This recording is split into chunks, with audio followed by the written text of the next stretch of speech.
할렐루야. 하나님은 살아계십니다. 하나님은 역사하십니다. 하나님은 승리자이십니다. 그 하나님이 우리의 아버지이십니다.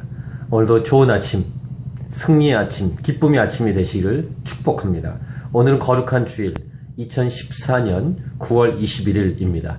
오늘 말씀은 에스라서 5장 1절부터 17절. 지금 일어나 다시 시작하라. 성전 재건 건축이 중단되었다가 하나님은 선지자를 통해서 말씀하십니다. 학개와 스가랴를 통해서 다시 성전 건축을 다시 시작하라고 말씀하시죠. 왜 그럴까요? 이 일이 하나님의 일이기 때문입니다. 하나님의 뜻이기 때문입니다. 하나님의 일은 잠시 멈춰질 수 있지만 인간들에 의해서 하나님의 뜻은 결코 중단되지 않습니다. 다시 재건되고 끝까지 진행되며 반드시 이루어지게 되어 있습니다. 아멘. 하나님의 일, 하나님의 뜻이기에 하나님이 다시 이 일을 시작하기 위해서 하나님 말씀하십니다. 하나님은 하나님이 홀로 일하실 수 있지만 사람을 통해 일하십니다. 계속 반복해서 드리는 말씀이죠. 선지자를 통해서 하나님 말씀이 선포되고 이제 실적으로 그 일을 진행할 리더십들이 이 말씀을 듣고 순종하기 시작합니다.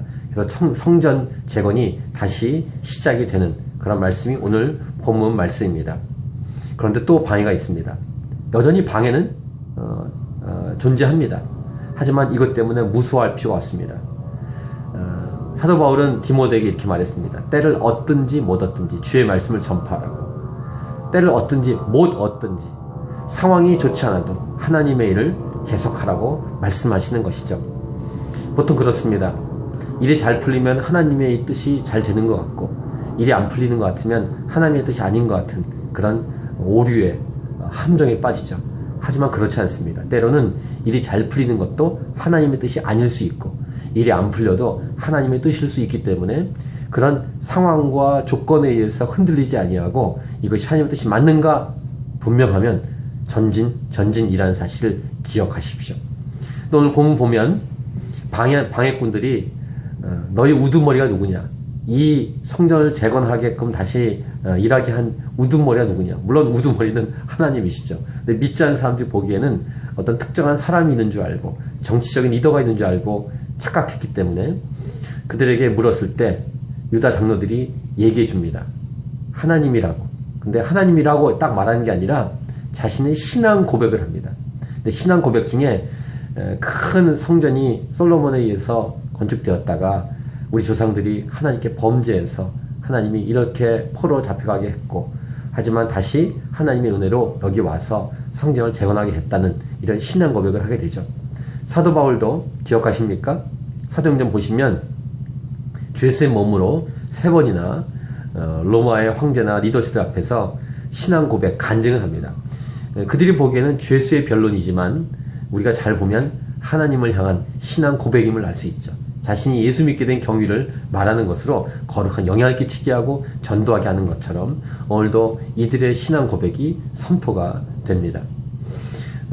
성령께서 성전을 건축하는 그 당시에 실제 건물을 건축하게 한 것처럼 오늘날 우리에게는 주의 전, 진정한 교회, 성령을 받은 사람들의 모임을 만들기를 또 그것이 확장되기를 원하십니다.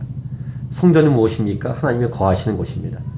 곧 예수 믿는 저와 여러분입니다. 한 사람 한 사람이 성전이며 우리가 모인 교회가 성전이죠. 하나님은 우리 가운데 거하기를 원하십니다.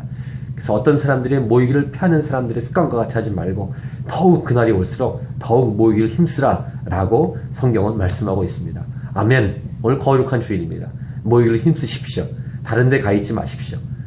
어떤 중요하다고 생각하는 것이 있어도 급한 일이 있어도 예배를 드리십시오. 예수 믿는 자와 모이십시오. 이것이 우리가 마귀에게 속지 않고 하나님의 뜻대로 살아가는 비밀입니다. 할렐루야. 오늘도 승리하시고 오늘도 좋은 날 기쁜 날 하나님께 영광되는 날이 되기를 축복합니다.